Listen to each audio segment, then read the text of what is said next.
আসসালামু আলাইকুম প্রিয় দেশবাসী এবং প্রিয় সাংবাদিক ও ভাই ও বোনেরা, জাতীয় নাগরিক পার্টি এনসিপি এবং 10 দলীয় নির্বাচনী ঐক্যের পক্ষ থেকে সারা বাংলাদেশের সকল নাগরিকদেরকে আমরা আজকে 22শে জানুয়ারি যেই নির্বাচনী যাত্রা শুরু হচ্ছে সেই যাত্রা আমরা স্বাগত জানাই, আমরা শুভেচ্ছা জানাই। আজকে বাংলাদেশে এক ঐতিহাসিক মুহূর্ত, যেখানে গণ অভ্যুত্থানের পরে বিগত 16 বছরের মানুষের ভোটাধিকার বঞ্চিত থাকার পরে আমরা যখন একটি নতুন নির্বাচন এবং গণভোটের দিকে যাচ্ছি, আজকে থেকে তার আনুষ্ঠানিক প্রচারণা শুরু হচ্ছে। আমরা জাতীয় নাগরিক পার্টি এনসিপি এই ঢাকা বিশ্ববিদ্যালয় এলাকায় অবস্থিত এই 3 নেতার মাজার এবং শহীদ শরীফ ওসমান হাদির কবর জিয়ারতের মাধ্যমে আমরা আমাদের নির্বাচনের আনুষ্ঠানিক যাত্রা এই ঢাকা 8কে কেন্দ্র করে শুরু করছি। প্রিয় সাংবাদিক ভাই বোনেরা এবং প্রিয় দেশবাসী, আপনারা জানেন এই ঢাকা বিশ্ববিদ্যালয় এলাকা থেকে 2024 সালের গণ অভ্যুত্থানের অগ্নিপাত শুরু হয়েছিল। এই ঢাকা বিশ্ববিদ্যালয় এলাকা থেকেই 1952 সালের ভাষা আন্দোলন, 1971 সালের মহান মুক্তিযুদ্ধ এবং 1947 সালের পাকিস্তান আন্দোলন, এই সব কিছুর সাথেই এই বঙ্গ জনপদের বাংলার মানুষের যত লড়াই সংগ্রাম সব কিছুর সাথেই জড়িত রয়েছে এই ঢাকা বিশ্ববিদ্যালয় এলাকা। আমরা তাই এই ঢাকা 8 আসনকে নির্বাচন করেছি আমাদের আনুষ্ঠানিক কার্যক্রম প্রথম শুরু করার জন্য। আমরা আজকে এই 3 নেতার মাজারে এসেছি আমাদের জাতীয় প্রধান 2 নেতা শেরেবাংলা একে ফজলুল হক এবং হোসেন শহীদ সোহরাওয়ার্দী, তাদেরকে স্মরণের মাধ্যমে এবং আমাদের পূর্বসূরীদের স্মরণের মাধ্যমে আমাদের এই নির্বাচনী যাত্রা শুরু করতে।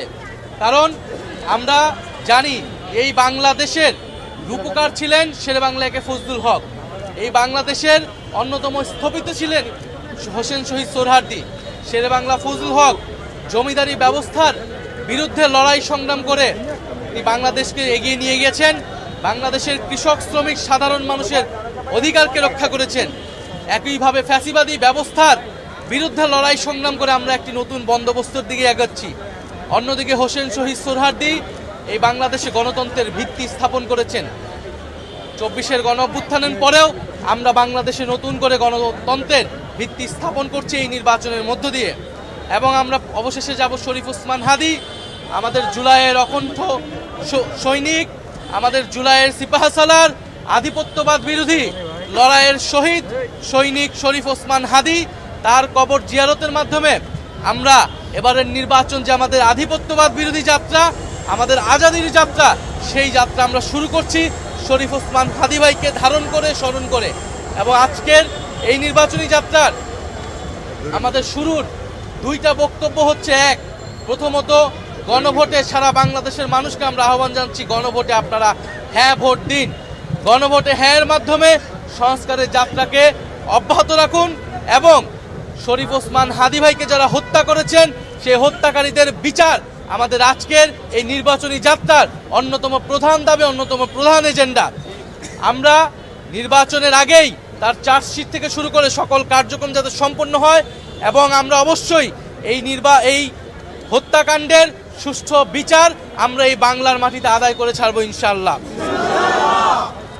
আমরা কাজী নজরুল ইসলাম, আমাদের জাতীয় কবি কাজী নজরুল ইসলামেরকেও স্মরণ করে আমাদের নির্বাচনী পদযাত্রা শুরু করব এই ঢাকা 8-এ।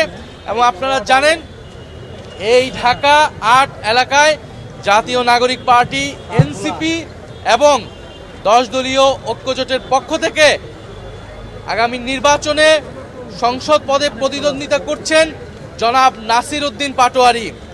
জনাব নাসির উদ্দিন পাটোয়ারি বাংলাদেশের মানুষের যেই মনের কথা, বাংলাদেশের মানুষের যেই স্বপ্নের কথা, ঢাকা 8 বাসিন্দার যেই কষ্ট দুঃখ দুর্দশার কথা তিনি তুলে ধরছেন। অত্র এলাকার দুর্নীতি, চাঁদাবাজ এবং সন্ত্রাস যাকে ভয় করে এই এলাকার মানুষ কোনো কথা বলতে পারে না এতদিন, নতুন মাফিয়া এসেছে এই ঢাকা এলাকায়, সেই নতুন মাফিয়াদের বিরুদ্ধে, নতুন জমিদারদের বিরুদ্ধে নাসির উদ্দিন পাটোয়ারি 10 দলীয় ঐক্যজোটের পক্ষ থেকে তার কথা বলে যাচ্ছেন, ভোট চেয়ে যাচ্ছেন। আমরা আজকে ঢাকা এলাকায় প্রদক্ষিণ করব, মার্চ ফর জাস্টিস আমরা করব এবং আমরা আনুষ্ঠানিকভাবে জাতীয় নাগরিক পার্টি এনসিপি আমরা আজকে এইখানে তিন নেতার মাজারে কবর জিয়ারতের মাধ্যমে আমরা আমাদের নির্বাচনী পদযাত্রা ঘোষণা করলাম। সারা বাংলাদেশের মানুষের প্রতি আমরা আহ্বান জানাচ্ছি, আপনারা 10 দলীয় ঐক্যজোটকে বিজয়ী করুন, 10 দলীয় ঐক্যজোটের মার্কাকে বিজয়ী করুন এবং জাতীয় নাগরিক পার্টি এনসিপির সারা দেশে যেই 30 জন প্রার্থী রয়েছে সেই 30 জন প্রার্থীকে শাপলা কলি মার্কায় বিজয়ী করে সংসদে পাঠান। সংসদে জাতীয় নাগরিক পার্টি এবং এনসিপি এবং 10 দলীয় ঐক্যজোট আপনার সাধারণ মানুষের কথা বলবে, গণ অভ্যুত্থানের কথা বলে, সংস্কারের কথা বলবে, সার্বভৌমত্বের কথা বলবে।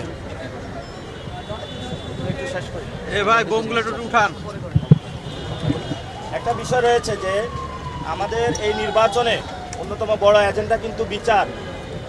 24-এর যারা আহত হয়েছেন, শহীদ হয়েছেন এবং শহীদ উসমান হাদির বিচার, এই জন্য কিন্তু আমরা আজকে যে আমাদের নির্বাচনী আয়োজন যে যাত্রা এখানে মার্চ ফর জাস্টিস রেখেছি। আমরা উসমান হাদি ভাইয়ের কবর জিয়ারত করব, করে ইনশাল্লাহ আমরা হাঁটতে হাঁটতে মতিঝিল পর্যন্ত যাব মার্চ ফর জাস্টিসের জন্য।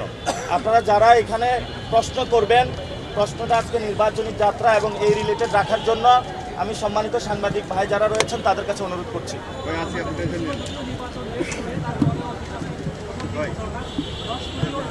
ভাই নিচের বোমগুলো একটু উপরে উঠান। 10 দলীয় নির্বাচনী ঐক্য বিপুল ভোটে জয়ী হয়ে সরকার গঠন করবে। আমরা এটাই প্রত্যাশা করি। বাংলাদেশের সাধারণ মানুষ আমাদের সাথে আছেন এবং জুলাইয়ের আকাঙ্ক্ষাকে ধারণ করে সংস্কারের অগ্রযাত্রাকে নিয়ে যেতে হলে 10 দলীয় ঐক্যজোটের জয় লাভের কোনো বিকল্প নাই। গণভোটে হ্যাঁ বলি, জিতবে এবার শাপলা কলি। গণভোটে হ্যাঁ বলি, জিতবে এবার শাপলা কলি। জিতবে এবার শাপলা কলি। গণভোটে হ্যাঁ বলি, গণভোটে হ্যাঁ বলি, জিতবে এবার শাপলা কলি। জিতবে এবার শাপলা কলি। গণভোটে হ্যাঁ বলি, গণভোটে হ্যাঁ বলি, জিতবে এবার শাপলা কলি। গণভোটে হ্যাঁ বলি, জিতবে এবার শাপলা কলি। জিতবে এবার শাপলা কলি। গণভোটে হ্যাঁ বলি। আবু সাঈদ মুগ্ধ, শেষ হয়নি যুদ্ধ, শেষ হয়নি যুদ্ধ। আবু সাঈদ মুগ্ধ, আবু সাঈদ মুগ্ধ, শেষ হয়নি যুদ্ধ।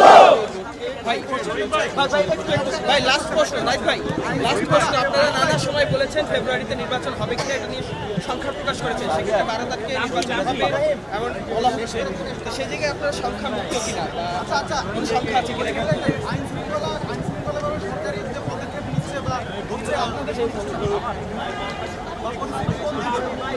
আমরা যে কোনো মূল্যে 12ই ফেব্রুয়ারি নির্বাচন অনুষ্ঠিত হোক এটা চাই। সেই নির্বাচনে জয়লাভ করে আমরা সংসদে যেতে চাই। আমাদের সামনে এটাই এখন একমাত্র এজেন্ডা। সরকারের জায়গা থেকে নির্বাচন কমিশন নিরপেক্ষ আচরণ করছে না, এটা আমরা বিভিন্ন সময় বলে আসছি। তারা একটি বিশেষ দলকে বিশেষ ধরনের সুবিধা দিচ্ছে। এই যে গত কয়েকদিন নির্বাচনী প্রচারণার নিয়ম না থাকলেও তারা নির্বাচনী প্রচারণা করেছে, অন্যদিকে গণভোটের পক্ষে প্রচারণা করতে যেয়ে আমাদেরকে নির্বাচন কমিশন শোকজ নোটিশ দিয়েছে। ফলে আমরা এটা বারবার বলেছি যে নিরপেক্ষতা থাকতে হলে নিরপেক্ষ আচরণ করতে হবে, কিন্তু আমরা চাই যে কোনো মূল্যে সামনের দিকে এগিয়ে যেতে।